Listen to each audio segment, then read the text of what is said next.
The blood dragon mark! It is gone! How can this be?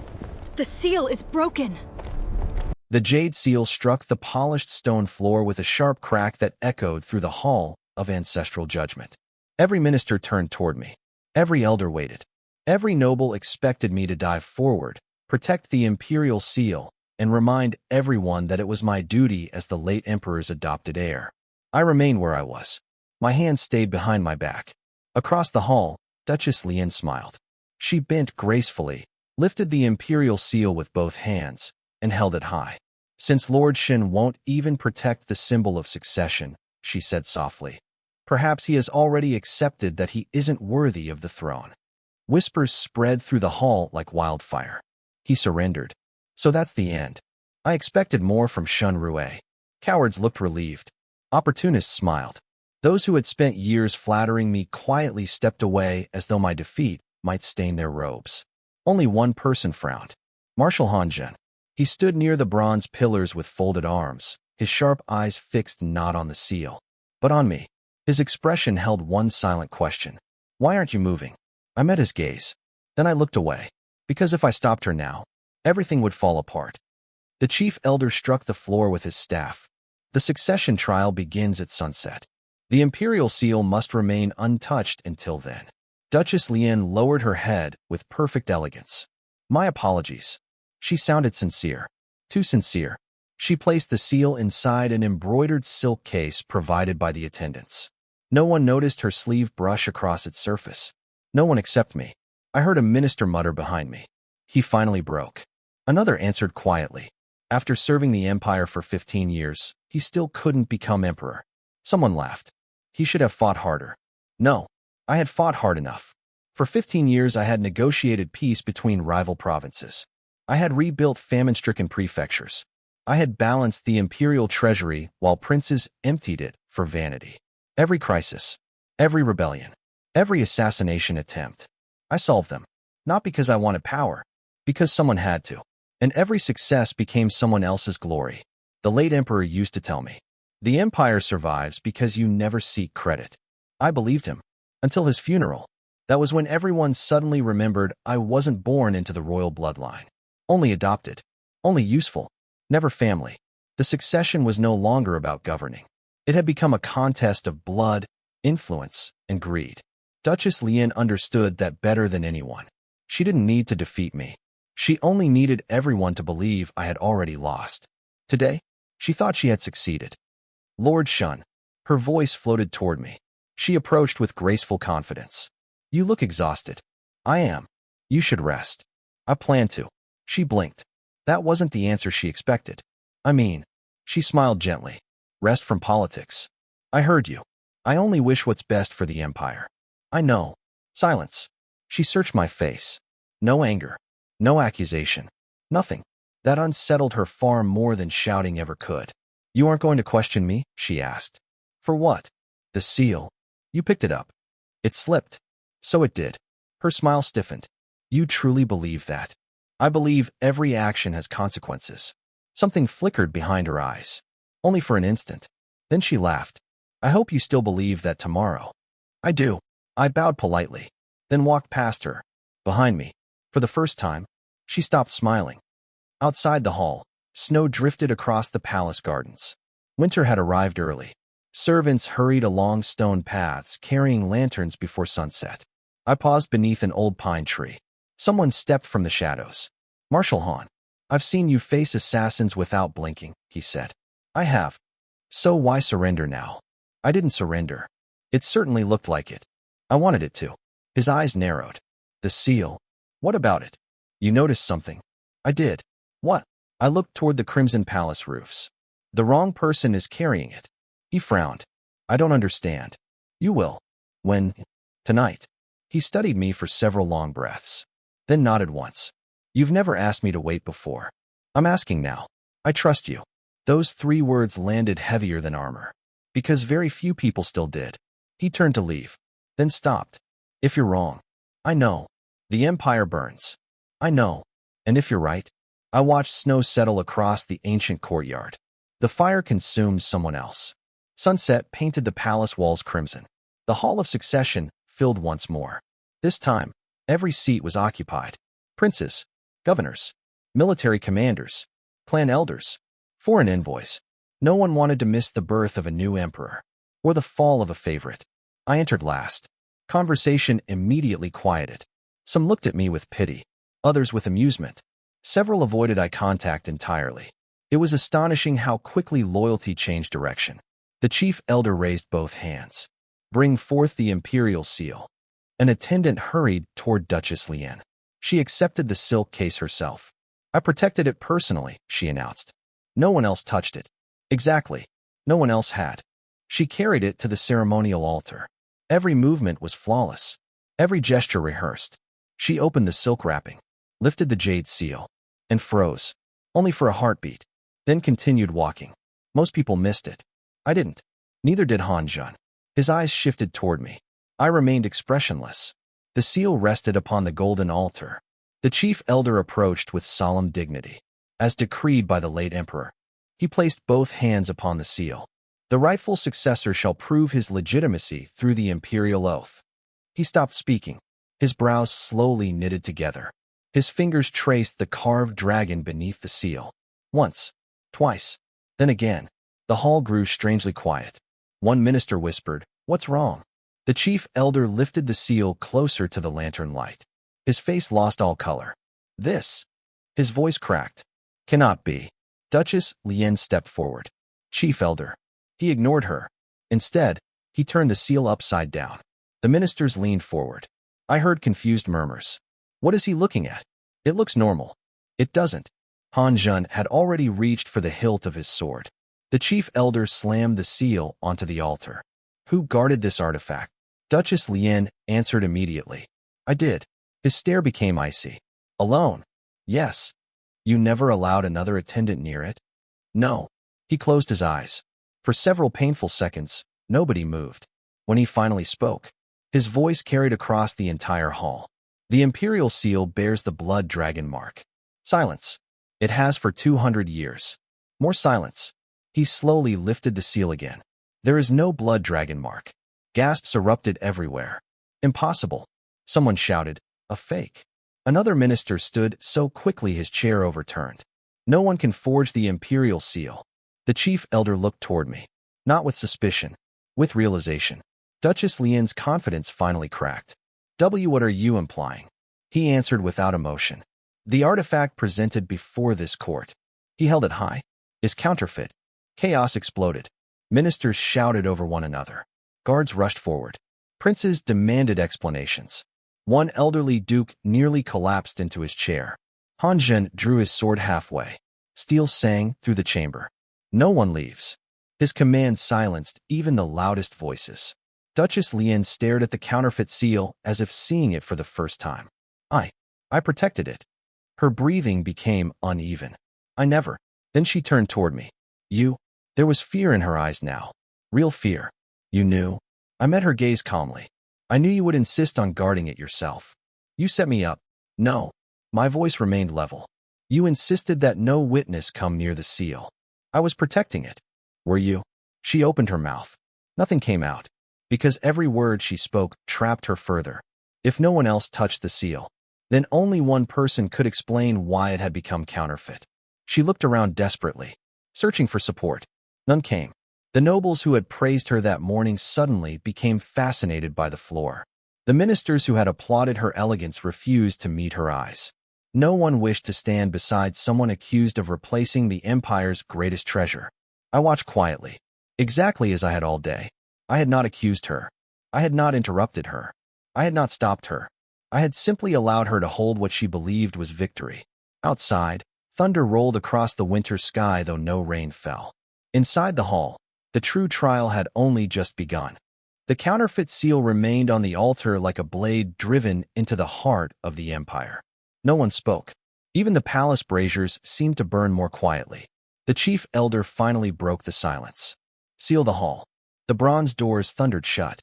Iron bars dropped into place. No minister protested. No prince objected. For the first time since the late emperor's funeral, everyone understood that this was no longer a political contest. It was an imperial crime. Duchess Lien forced herself to breathe evenly. There has been a misunderstanding. Her voice was steady, too steady. The seal never left my sight. The chief elder looked directly at her. You are certain? I swear it. And no servant handled it. No. No guard. No. No minister? No.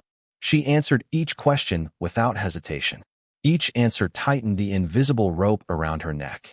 I stood several steps away, saying nothing. One young noble suddenly pointed at me. It must be Lord Shun. The accusation spread through the crowd. He surrendered too easily. He planned this. He wanted to frame the Duchess. Another minister stepped forward. Lord Shun had every opportunity before the ceremony. Duchess Lien's eyes brightened. For the first time that evening, hope returned to her face. Exactly. She turned toward me. Lord Shin has served in the palace archives for years. He knows every ritual. He understands every weakness. If someone could create such a deception, she paused deliberately. It would be him. Several nobles nodded. It sounded convincing. If they ignored one small problem. I folded my hands calmly. May I answer? The chief elder nodded. You may. I looked around the chamber. My residence was searched this morning. Several ministers blinked. The Minister of Internal Affairs stiffened. It was. You authorized it. He reluctantly nodded. We did. Did you find a counterfeit seal? No. Any carving tools? No. Any jade dust? No. Any hidden workshop? No. The hall grew quieter. I continued. Who requested that search? Every eye turned toward Duchess Lien. Her expression froze. The minister answered softly. The Duchess. A murmur swept through the room. I smiled faintly.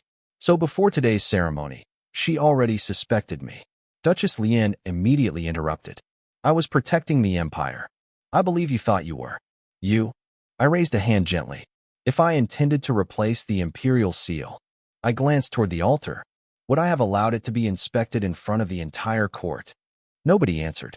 Even those who disliked me couldn't. Because the logic was impossible to escape. A guilty man would avoid public inspection. He would delay. He would interfere. He would create confusion. I had done none of those things. Instead, I had arrived late, said almost nothing, and watched. Marshal Han finally spoke. Lord Shin never approached the seal after it entered the hall. I saw that myself. As commander of the Imperial Guard, his testimony carried enormous weight. Several nobles immediately lowered their heads. Duchess Lien clenched her fists. Her first attack had failed, but she wasn't finished. I still don't understand. She looked toward the chief elder. If I truly replace the seal. Her voice trembled just enough to sound sincere.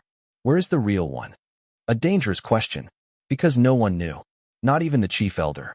Dozens of suspicious eyes drifted toward me again. I remained perfectly still. Sometimes, silence was stronger than denial. The investigation began before midnight. Every servant, every guard, every attendant, every palace artisan, questioned, one after another. I was dismissed to the eastern waiting chamber. A servant poured tea. It had gone cold long ago. I didn't drink it. The door opened. Hanjin entered.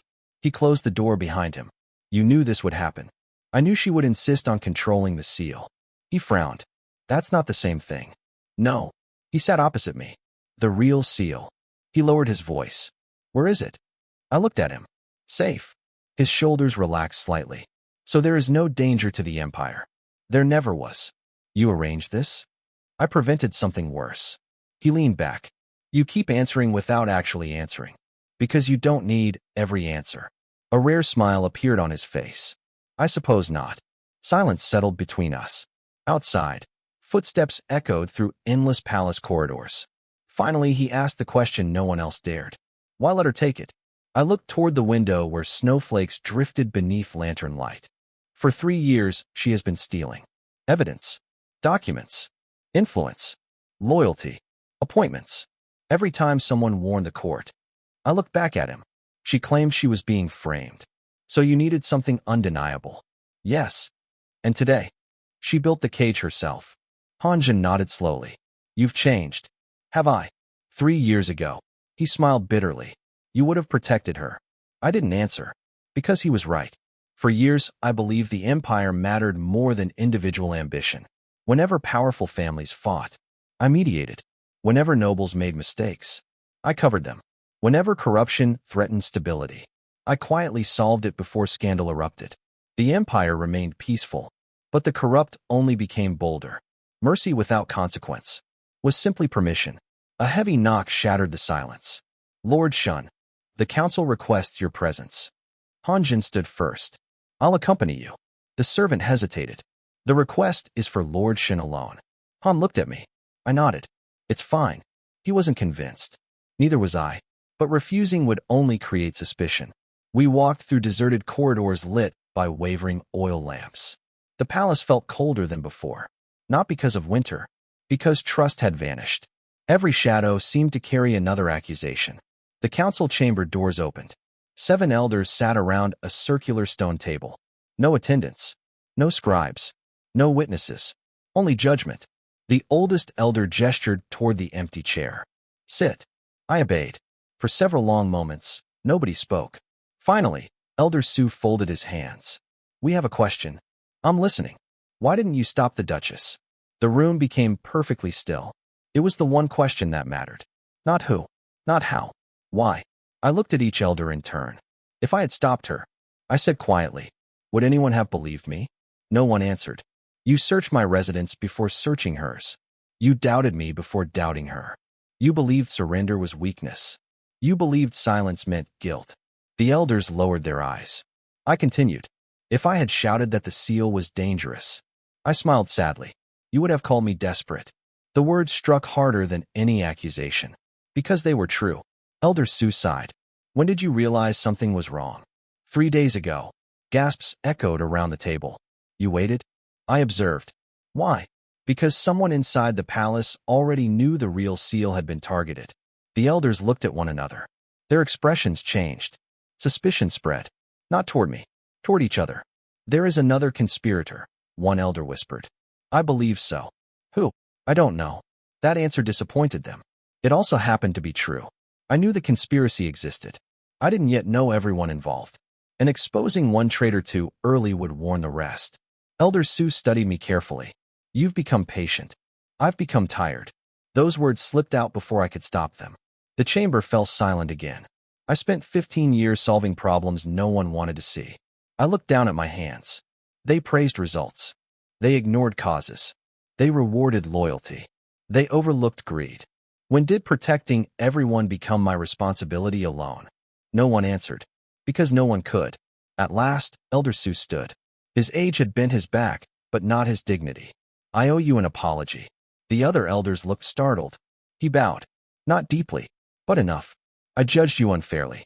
One by one, the remaining elders stood. Then bowed as well. I felt no triumph. Only exhaustion. Respect returned too late always carried the weight of regret. Before anyone could speak again, hurried footsteps echoed outside. The chamber doors burst open. A palace guard stumbled inside, breathing hard.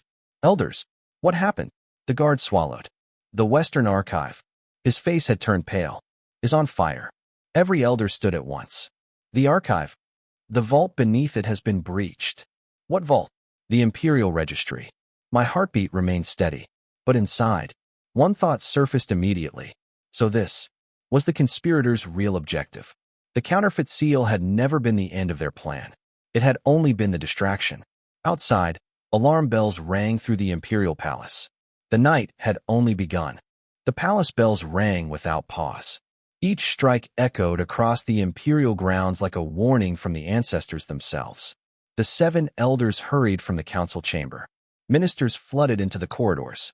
Servants ran in every direction carrying buckets, blankets, and lanterns. The Western Archive. Protect the records. Seal the treasury.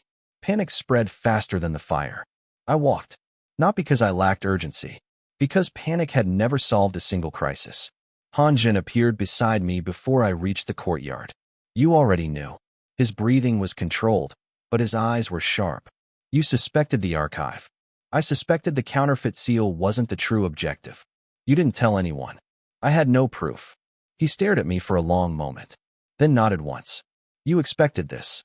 I prepared for it. Without another word, he turned toward his officers. Half the guard to the Western Archive. The rest remain inside the palace. No one enters or leaves. The soldiers obeyed instantly. That was why Han commanded loyalty. He never wasted words. By the time we reached the archive district, flames already climbed through the upper windows. The old cedar beams burned with frightening speed. Smoke rolled into the winter sky. Officials shouted contradictory orders. Save the records. No, save the vault. Bring more water. A young archivist stumbled from the doorway, coughing violently. The registry. He fell to his knees. Someone opened the lower vault. Han immediately looked toward me. I didn't move. Not yet. Instead, I watched. Two masked figures suddenly burst from a side entrance. Each carried a lacquered chest. They're escaping. Guards charged. Steel clashed. One assassin fell almost immediately. The second threw a pouch into the air. White powder exploded. A cloud of ash and lime blinded everyone nearby. Cries filled the courtyard. They're gone. No. After them. Han instinctively took a step forward. I caught his sleeve. Wait. He frowned. If we chase them now. I pointed toward the burning archive. We lose what's still inside. His jaw tightened. He understood immediately. The thieves were bait. The records mattered more. He turned. Forget the fugitives. Protect the registry.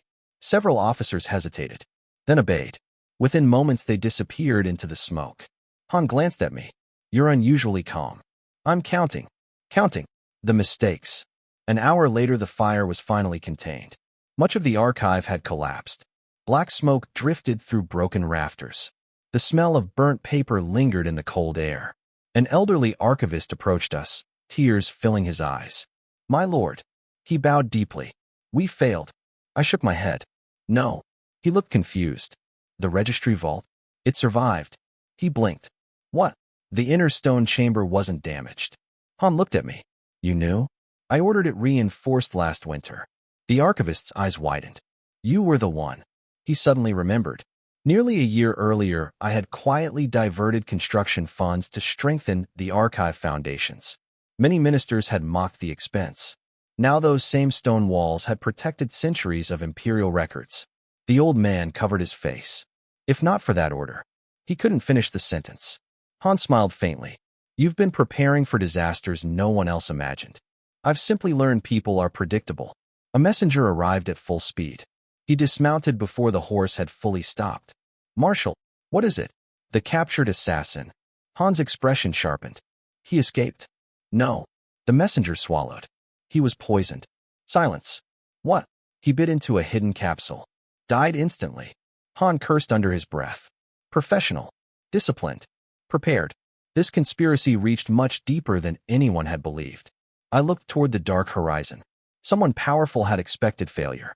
Someone powerful had already prepared to erase loose ends. The question was no longer whether there were accomplices. The question was, how high did they reach? Just before dawn, the chief elder summoned a private meeting inside the Hall of Quiet Governance. This time there were only 5 people. The chief elder, Han Zhun, Minister Qiao, myself, and Prince Jian, the emperor's youngest biological nephew. He had spoken little during the succession dispute. Too little. Now his face remained unreadable. The chief elder placed 3 objects on the table.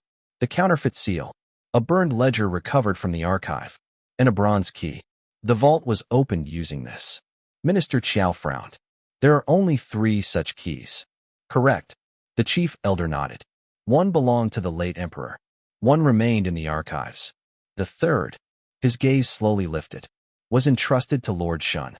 Every eye turned toward me. Prince Jian folded his arms. Then explain. Without a word, I reached into my sleeve, placed a bronze key beside the other one. The room fell silent. The key entrusted to me has never left my possession. Han examined both carefully. They're identical. The chief elder's expression darkened. So someone forged even the vault key. I nodded. Months ago. Minister Qiao looked stunned. You suspected this for months? I noticed tiny scratches on the archive lock. No one else did. Why not report it? I did. The room became still. Minister Qiao frowned. To whom? I looked directly at him. To the Office of Internal Security. His face changed. They dismissed it. No one spoke. The chief elder slowly closed his eyes. The report disappeared. It did. Han's voice became colder. So someone inside internal security buried it. Yes. Prince Jian finally spoke. You're saying this conspiracy reaches into the palace bureaucracy. I'm saying someone wanted us looking at each other. I rested my hand lightly on the counterfeit seal, instead of looking upward. At that exact moment, footsteps echoed outside. A guard entered and knelt. "My lords." "What now?" Han asked. "We searched the residence of the dead assassin, and we found coded correspondence." The guard hesitated. It was addressed. He looked toward Prince Jian, to someone using the title Phoenix. The prince frowned. "I've never heard that code name." Neither had I. But one sentence in the recovered letter caught my attention. The guard unfolded the scorched paper. "When the seal draws every eye, the Phoenix will open the gate." A long silence followed. The counterfeit seal, the archive fire, the forged key. None of them had been the true target. They had all been pieces of a much larger design. And somewhere inside the palace, the mysterious Phoenix was still free. The name Phoenix settled over the chamber like smoke. No one recognized it. That was what frightened me most. A hidden title meant a hidden hierarchy. Conspiracies built on greed always left visible footprints. Money, influence, favors. Conspiracies built on belief left only shadows. The chief elder folded the burned letter and handed it to me. "You've uncovered more than any of us." "I've uncovered questions. And answers." "Not enough." Prince Jian leaned against the stone table. "Then where do we begin?" I looked toward the palace map hanging on the wall. Not with Phoenix. For pairs of eyes fixed on me. "We begin with everyone who benefited from today's chaos." Hanjin nodded immediately. The succession was delayed. "Yes." "The archives were attacked." "Yes." "The court now doubts itself." "Yes." I turned toward the chief elder, who requested emergency authority after the ceremony collapsed. The old man's expression slowly changed. He opened a ledger. Only 3 names had submitted formal petitions. Minister Liu, Treasury Supervisor Meng, and Deputy Chancellor Wei. I pointed at the final name. "There." Prince Jian frowned. "Wei has served 3 emperors. He also oversees appointments." Han added quietly. "And the Office of Internal Security reports to him." The room became silent. The missing report, the forged key, the buried investigation. For the first time, everything pointed toward one man. Deputy Chancellor Wei welcomed us with calm dignity. His residence overlooked the frozen Imperial lake. Nothing about it suggested panic. Nothing suggested guilt. He bowed. "My lords." His gaze rested on me for only a heartbeat, then shifted away. "A careful man. Please, come inside." Tea had already been prepared. Too quickly, as if he expected visitors. He smiled warmly. "The palace has suffered greatly tonight." "It has," I replied. "What a tragedy." His voice carried genuine sadness, or the perfect imitation of it. The chief elder spoke first. "A report concerning the archive disappeared 6 months ago." Wei looked surprised. "Did it?" "It bore Lord Shen's seal." "I never saw such a report." "I see." No denial beyond that. No excessive explanation. Again, "Careful," Han suddenly asked. "Where were you during the fire?" "In the southern court." "Witnesses?" "My servants." Han's expression remained unreadable. "Convenient. Too convenient." I sipped my untouched tea, then placed the cup down. "My lord." Wei smiled politely. "Yes. I've always admired your handwriting." His smile paused. "Only slightly. It is nothing special." "I disagree. It has remarkable discipline." Silence. The chief elder glanced toward me. He didn't understand. Not yet. Neither did Han. Only Wei understood why I had asked. His right thumb unconsciously rubbed against his index finger. A habit, one I had seen hundreds of times. Years earlier, he had personally corrected Imperial decrees. Every annotation, every adjustment, every elegant character.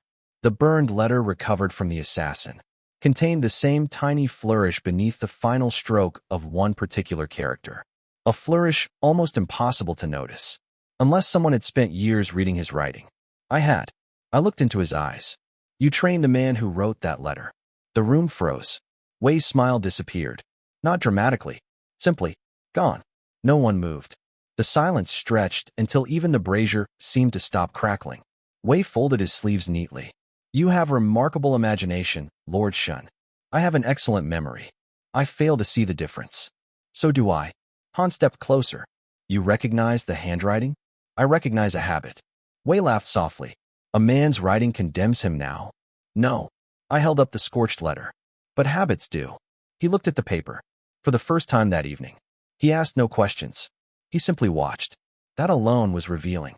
An innocent man would have wanted to examine the evidence. Wei already knew what it contained. The chief elder finally spoke. Deputy Chancellor, will you permit your study to be searched? Wei answered instantly. Of course. Too quickly. He had expected this. The search lasted nearly 2 hours. Cabinets, scroll cases, hidden compartments, ledger shelves.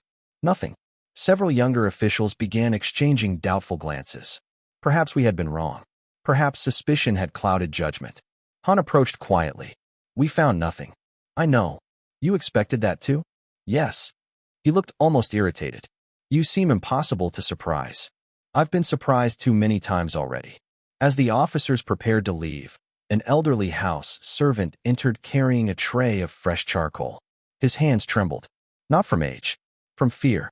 The tray slipped. Charcoal scattered across the floor. Wei turned sharply. You fool. It was the first genuine emotion he had shown all night. The servant collapsed to his knees. My lord. I apologize. I walked over. Knelt beside the scattered charcoal. Among the black pieces lay a small fragment of pale paper. Most people would have ignored it. I picked it up. Only 3 characters remained unburned. Phoenix Hall. Wei's face became expressionless again. Too late. Han saw it. So, he drew his sword completely. There was something worth burning. The officers overturned the brazier. Hidden beneath its iron base was a false compartment. Inside rested dozens of partially burned documents. Appointment lists. Military transfers. Bribery records. Secret correspondence. One document carried the personal seals of 6 provincial governors. Another contained coded payments to palace guards. The chief elder's hands shook as he turned each page. This, his voice barely emerged, is treason. Wei closed his eyes, not in defeat, in acceptance. When he opened them again, he looked directly at me. You could have destroyed me months ago. I could have. Why wait? I answered honestly. Because one guilty man wasn't enough. His lips curved into a faint smile. So you wanted everyone. I wanted the truth. Wei slowly removed the jade ring from his finger and placed it on the table. I underestimated your patience. No. I met his gaze without anger. You underestimated your own greed. The room fell silent. Wei gave a tired laugh. I spent 30 years believing I was the cleverest man in this palace. And today, he looked toward the counterfeit Imperial seal resting in the evidence box. I lost, he whispered. The moment your silence convinced me I'd already won. Outside, the first rays of dawn spread across the palace roofs. Inside, guards stepped forward to place iron shackles around the deputy chancellor's wrists. I did not watch them tighten the chains. I simply turned toward the open doorway. The Empire had recovered its truth. Now it had to decide what to do with it. The palace changed long before any official decree was announced. It happened in the quiet moments. Servants no longer lowered their voices when I passed. Young officials stopped looking over their shoulders before greeting me. The endless whispers that had followed me for months simply disappeared. Silence had finally changed sides. 3 days after Wei's arrest, the Imperial Court convened once more. The Hall of Ancestral Judgment looked exactly as it had before. The same crimson pillars. The same bronze incense burners. The same throne standing beneath the carved dragons. Yet everything felt different. The seats once occupied by Wei's closest allies remained empty. Some had fled. Others had confessed. Several were already awaiting trial. The chief elder rose slowly. The investigation has uncovered a network of bribery, forged appointments, and manipulation reaching back 12 years. The ministers lowered their heads. No further succession proceedings shall continue until the court is purified. No one objected. For the first time in years, there were no political speeches. No carefully crafted applause. Only acceptance. I expected relief. Instead, I felt tired. Deeply tired. Han Jin found me later that evening standing beside the frozen Imperial lake. The court looked for you. I know. You left. I did. He stood beside me without speaking. The wind carried loose snow across the ice. Finally he asked, "What happens now?" "I don't know. That's unlike you." I smiled faintly. For 15 years I always knew the next crisis. And now, I'd like one morning without one. Han laughed quietly. It was a rare sound. You've earned that. Had I? I wasn't sure. I had saved the Empire countless times. But somewhere along the way, I had forgotten how to live outside of duty. The following week brought an unexpected visitor. Old Archivist Chun. He carried a wooden box wrapped in faded blue cloth. "My lord, you shouldn't be standing." The old man smiled. "I've stood before 4 emperors. I can stand before one honest official." I sighed. "I'm not emperor." "No." He gently placed the box on the stone table. "But you never needed the throne to carry its weight." Inside the box rested dozens of carefully restored scrolls, the records saved from the fire. He touched them almost reverently. Most survived because of the reinforced vault. I ran my fingers across the worn silk bindings. History, lives, promises. The Empire remembered through ink. "You protected more than paper," the old man said. "You protected truth." I closed the lid quietly. "I only protected what should have belonged to everyone." He bowed deeply, then left without another word. For a long time, I remained alone with the box, not thinking about victory, thinking about responsibility. There was a difference. I finally understood it. A month passed. Snow gave way to early spring. The palace gardens slowly regained color. With the conspiracy dismantled, ordinary work returned. Tax disputes, river repairs, harvest reports. The Empire breathed again. One afternoon, Prince Jin requested a private meeting. He arrived without attendance, without ceremony, without even his formal robes. He looked younger that way, almost ordinary. "I owe you thanks. You owe me nothing. I owe you honesty." He poured tea for both of us. "I wanted the throne. I know. I believed you stood in my way. You weren't the only one." He gave a rueful smile. "I understand now." "What?" "You never wanted to win." I looked at the steam rising from the teacup. "I wanted the Empire to stop losing." He nodded slowly. "I misjudged you. So did many people. They'll spend years regretting it." "Regret changes little." "What does?" I answered without hesitation. "Different choices." Prince Jian remained silent for a while. Then he reached into his sleeve and produced a folded decree. "The elders drafted this." I opened it. It named me Grand Chancellor, the highest civil office in the Empire. Greater authority than I had ever held before. I read every line, then folded it closed. "No." Prince Jin stared. "You refuse." "I do. You've earned this." "I know. The Empire needs you. The Empire needs institutions." He frowned. "I don't understand." For too long, I placed the decree back onto the table. Everything depended on one person solving every problem. When that person fails, the Empire fails. His expression slowly changed. "You want reform. I want resilience." I outlined my proposal. Independent auditors, rotating inspections, shared authority over the archives, military oversight separate from civil appointments, permanent preservation of imperial records, transparent succession procedures.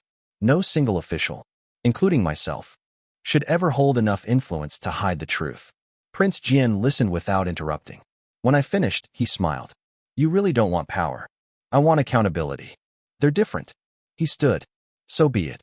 He tucked the unsigned decree back into his sleeve, then helped me build the system instead. For the first time since the late emperor's death, I accepted without hesitation. Not because I trusted every person, because I finally believed the Empire could become stronger than the ambitions of any single individual. Outside, children laughed somewhere beyond the palace walls. It was a simple sound, one I had almost forgotten. The sound of a nation beginning to heal. The first anniversary of the late emperor's passing arrived beneath a clear autumn sky. The palace was quieter than it had been in years. No whispered factions gathered beneath carved corridors. No ministers lingered outside private residences seeking hidden favors. The court still contained ambition. It always would. But ambition no longer ruled from the shadows. It answered to law. That had taken a year. A year of difficult reforms. A year of uncomfortable honesty. A year of watching old customs resist change. Some officials resigned rather than accept regular audits. Others openly opposed independent investigations. A few attempted to rebuild the old networks of influence. Each time, the system answered before I did. Reports surfaced. Evidence was examined. Trials were held. No single man carried the burden anymore. Exactly as it should be. The memorial ceremony ended at noon. As the nobles departed, Han Jun walked beside me through the eastern gardens. "You seem lighter." "I sleep better." "I've noticed." He smiled. You no longer walk these halls like you're expecting someone to stab you. They still might. They might. He laughed. But at least now they'd have paperwork afterward. I couldn't help smiling. That may be your greatest contribution to legal reform. He placed both hands behind his back. You know, I never asked. What? Why you truly stepped aside that day. I stopped beside the old pine tree where we had spoken before the succession trial. Snow had covered its branches then. Now golden leaves rested beneath it. The first time I entered this court, I said quietly, I believed competence would always defeat ambition.